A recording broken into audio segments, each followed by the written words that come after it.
Jésus dit à tous, si quelqu'un veut venir après moi, qu'il renonce à lui-même, qu'il se charge chaque jour de sa croix et qu'il me suive. Car celui qui voudra sauver sa vie la perdra, et celui qui la perdra à cause de moi la sauvera. Et que servirait-il à un homme de gagner tout le monde s'il se détruisait ou se perdait lui-même? Car quiconque aura honte de moi et de mes paroles, le Fils de l'homme aura honte de lui quand il viendra dans sa gloire et dans celle du Père et des saints anges.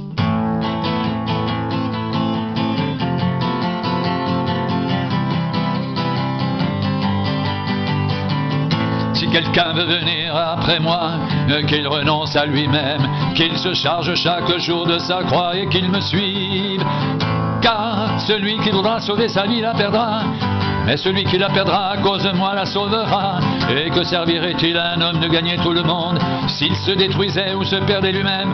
Car quiconque aura honte de moi et de mes paroles, le Fils de l'homme aura honte de lui quand il viendra dans sa gloire et dans celle du Père et des saints anges. Je vous le dis en vérité, quelques-uns de ceux qui sont ici ne mourront point, qu'ils n'aient vu le royaume de Dieu. Environ 8 jours après qu'il eut dit ces paroles, Jésus prit avec lui Pierre, Jean et Jacques, et il monta sur la montagne pour prier. Pendant qu'il priait, l'aspect de son visage changea, et son vêtement devint d'une éclatante blancheur. Et voici 2 hommes s'entretenaient avec lui. C'était Moïse et Élie, qui apparaissant dans la gloire, parlaient de son départ qu'il allait accomplir à Jérusalem. Pierre et ses compagnons étant appesantis par le sommeil, mais s'étant tenus éveillés, ils virent la gloire de Jésus et les 2 hommes qui étaient avec lui. Au moment où ces hommes se séparaient de Jésus, Pierre lui dit, Maître, il est bon que nous soyons ici. Dressons 3 tentes, une pour toi, une pour Moïse et une pour Élie. Il ne savait pas ce qu'il disait. Comme il parlait ainsi, une nuée vint les couvrir, et les disciples furent saisis de frayeur en les voyant entrer dans la nuée.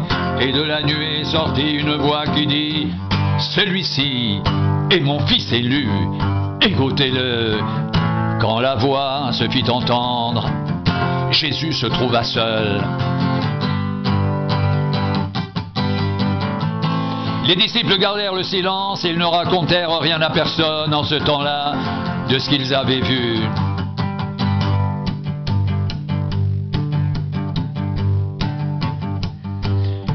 Lorsque le temps où il devait être enlevé du monde approcha, Jésus prit la résolution de se rendre à Jérusalem. Il envoya devant lui des messagers qui se mirent en route et entrèrent dans un bourg des Samaritains pour lui préparer un logement. Mais on ne le reçut pas parce qu'il se dirigeait vers Jérusalem. Les disciples, Jacques et Jean, voyant cela, dirent, Seigneur, veux-tu que nous commandions que le feu descende du ciel et les consume? Jésus se tourna vers eux, les réprimanda, disant, vous ne savez pas de quel esprit vous êtes animés, car le Fils de l'homme est venu, non pour perdre les âmes des hommes, mais pour les sauver.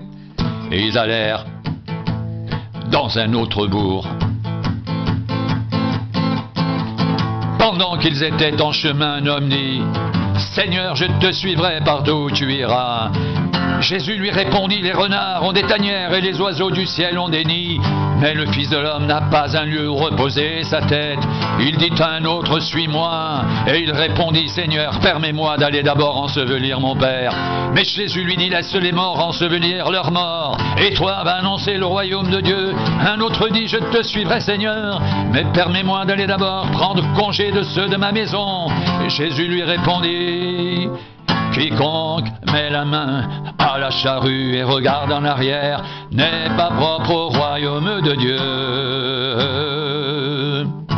Quiconque met la main à la charrue et regarde en arrière n'est pas propre au royaume de Dieu. Quiconque met la main à la charrue et regarde en arrière n'est pas propre au royaume de Dieu, n'est pas propre au royaume de Dieu. Malheur à toi, Chorazin, malheur à toi, Bethsaïda, car si les miracles qui ont été faits au milieu de vous avaient été faits dans Tyr et dans Sidon il y a longtemps, qu'elle se serait repentie en prenant le sac à la cendre. C'est pourquoi au jour du jugement, Tyr et Sidon seront traités moins rigoureusement que vous. Et toi, Capernaum, qui a été levé jusqu'au ciel, tu seras abaissé jusqu'au séjour des morts.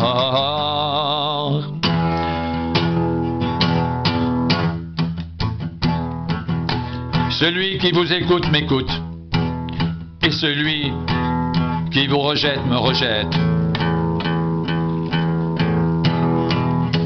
Celui qui me rejette, rejette celui qui m'a envoyé.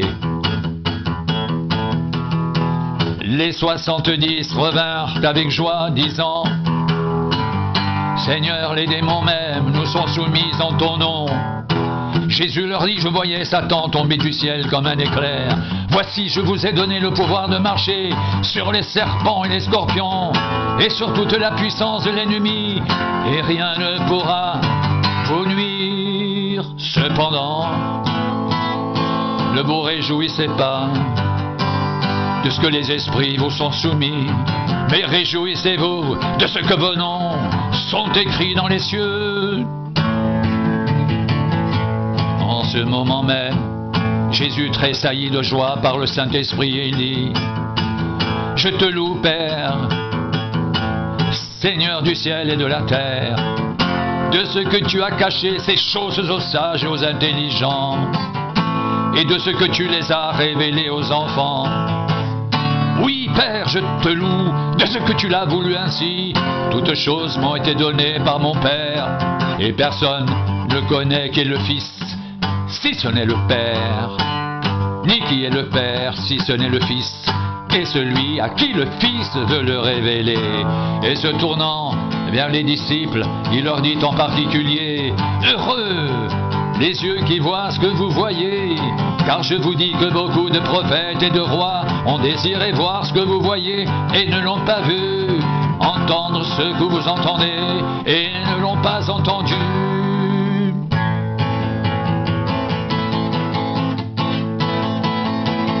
Les 70 revinrent avec joie, disant: Seigneur, les démons même nous sont soumis en ton nom. Jésus leur dit: Je voyais Satan tomber du ciel comme un éclair. Voici, je vous ai donné le pouvoir de marcher sur tous les serpents et les scorpions, et sur toute la puissance de l'ennemi, et rien ne pourra vous nuire. Cependant, ne vous réjouissez pas de ce que les esprits vous sont soumis, mais réjouissez-vous de ce que vos noms sont écrits dans les cieux.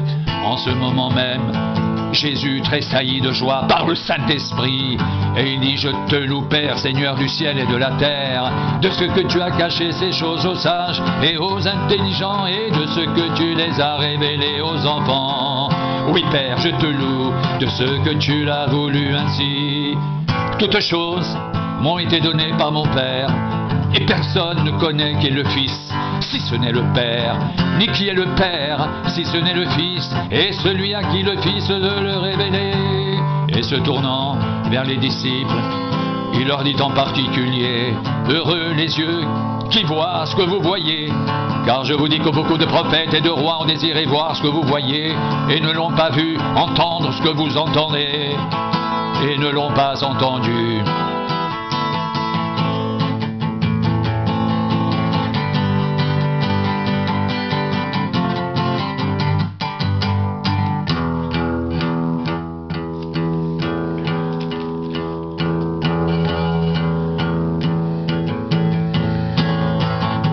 Jésus traversait les villes et les villages, enseignant et faisant route vers Jérusalem.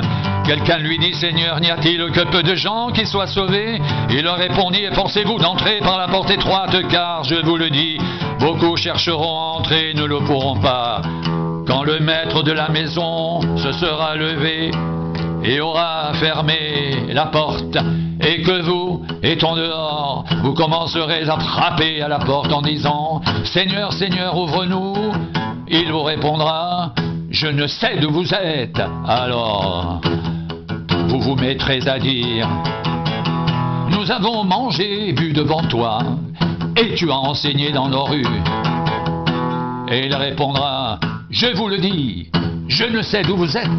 Retirez-vous de moi, vous tous, ouvriers d'iniquité. » C'est là qu'il y aura des pleurs et des grincements de dents, quand vous verrez Abraham, Isaac et Jacob, et tous les prophètes dans le royaume de Dieu, et que vous serez jetés dehors. Il en viendra de l'Orient et de l'Occident, du Nord et du Midi, et ils se mettront à table dans le royaume de Dieu.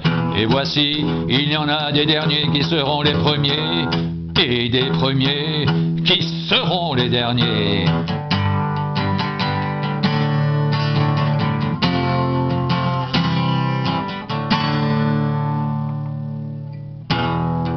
De grandes foules faisaient route avec Jésus.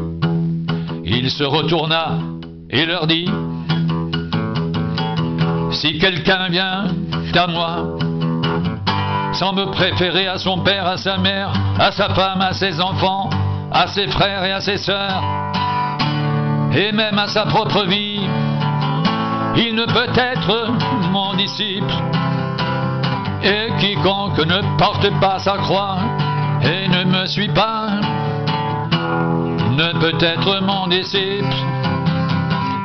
Car lequel de vous, s'il veut bâtir une tour, ne s'assied d'abord pour calculer la dépense et voir s'il a de quoi la terminer, de peur qu'après avoir posé les fondements, il ne puisse l'achever, et que tous ceux qui le verront ne se mettent à le railler en disant « Cet homme a commencé à bâtir et il n'a pu achever. » Ou quel roi, s'il va faire la guerre à un autre roi, ne s'assied d'abord pour examiner s'il peut avec 10 000 hommes marcher à la rencontre de celui qui vient l'attaquer avec 20 000. S'il ne le peut, tandis que cet autre roi est encore loin, il lui envoie une ambassade pour demander la paix. Ainsi donc, quiconque d'entre vous ne renonce pas à tout ce qu'il possède ne peut être mon disciple. Le sel est une bonne chose, mais si le sel perd sa saveur, avec quoi l'assaisonnera-t-on? Il n'est bon ni pour la terre, ni pour le fumier. On le jette dehors que celui qui a des oreilles pour entendre, entende. Ainsi donc, quiconque d'entre vous ne renonce pas à tout ce qu'il possède ne peut être mon disciple. Ainsi donc, quiconque d'entre vous ne renonce pas à tout ce qu'il possède ne peut être mon disciple. Si quelqu'un vient à moi sans me préférer à son père, à sa mère, à sa femme, à ses enfants, à ses frères et à ses sœurs, et même à sa propre vie, il ne peut être mon disciple. Et quiconque ne porte pas sa croix et ne me suit pas ne peut être mon disciple. Et quiconque ne porte pas sa croix et ne me suit pas ne peut être mon disciple. Ainsi donc, quiconque d'entre vous ne renonce pas à tout ce qu'il possède ne peut être mon disciple. Le sel est une bonne chose, mais si le sel perd sa saveur, avec quoi l'assaisonnera-t-on? Il n'est bon ni pour la terre ni pour le fumier, on le jette dehors. Que celui qui a des oreilles entende. Que celui qui a des oreilles pour entendre, entende. Quiconque d'entre vous ne renonce pas à tout ce qu'il possède ne peut être mon disciple. Si quelqu'un vient à moi sans me préférer à son père, à sa mère, à sa femme, à ses enfants, à ses frères et à ses sœurs, et même à sa propre vie, il ne peut être mon disciple. Et quiconque ne porte pas sa croix et ne me suit pas ne peut être mon disciple.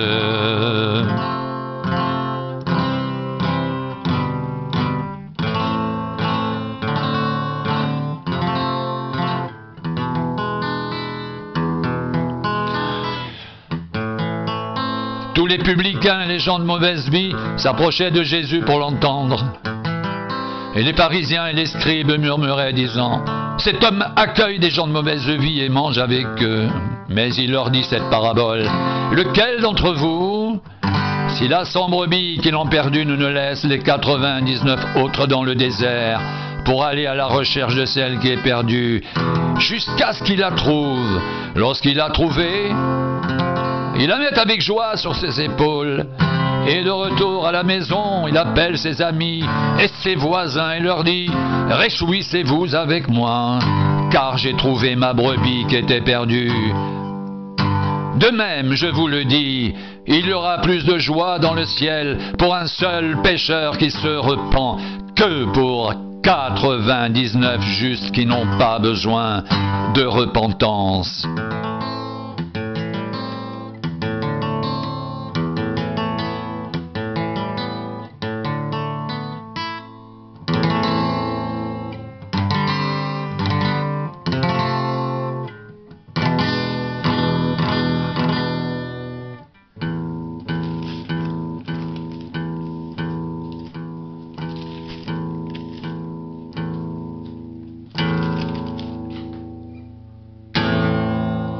Si quelqu'un veut venir après moi, qu'il renonce à lui-même, qu'il se charge chaque jour de sa croix et qu'il me suive. Car celui qui voudra sauver sa vie la perdra, mais celui qui la perdra à cause de moi la sauvera. Et que servirait-il à un homme de gagner tout le monde s'il se détruisait ou se perdait lui-même? Car quiconque aura honte de moi et de mes paroles, le Fils de l'homme aura honte de lui quand il viendra dans sa gloire et dans celle du Père et des saints anges. Si quelqu'un veut venir après moi, qu'il renonce à lui-même, qu'il se charge chaque jour de sa croix et qu'il me suive. Car celui qui voudra sauver sa vie la perdra, mais celui qui la perdra à cause de moi la sauvera. Et que servirait-il à un homme de gagner tout le monde s'il se détruisait ou se perdait lui-même? Car quiconque aura honte de moi et de mes paroles, le Fils de l'homme aura honte de lui quand il viendra dans sa gloire et dans celle du Père et des saints anges.